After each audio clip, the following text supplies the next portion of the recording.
Hello बच्चों, let's read the question. The question is, if the wavelength of incident light on a concave mirror is increased, how will the focal length of the mirror change? तो mirror की focal length किस तरह से change होगी ये हमें बताना है।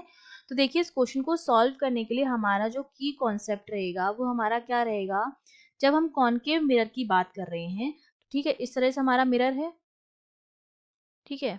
तो जिस स्फेयर का ये पार्ट होता है उसकी जो रेडियस होती है वो इस मिरर की क्या हो जाती है, रेडियस ऑफ कर्वेचर हो जाती है। ये इसका प्रिंसिपल एक्सिस हो जाएगा और ये रेडियस है तो ये यहाँ पर रेडियस ऑफ कर्वेचर हो जाएगा। उसका जो हाफ होता है वो फोकल लेंथ होता है, ठीक है।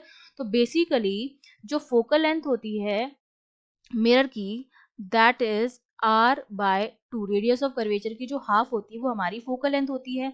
तो अगर यहाँ पर जो भी लाइट इंसिडेंट हो रही है, ठीक है, किसी वेवलेंथ की, अगर मैं उसके लैम्डा को बढ़ा दूं तो लैम्डा को इंक्रीज करने पर जो मेरा आर होगा वो अनअफेक्टेड रहेगा,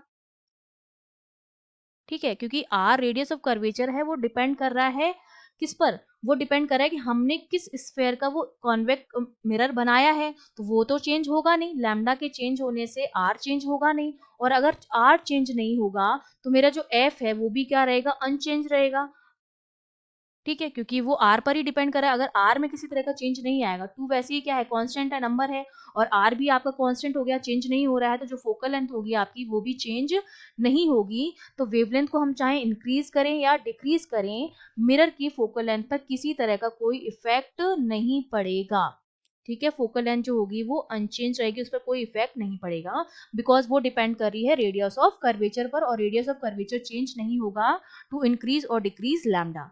I hope you understood well. All the best.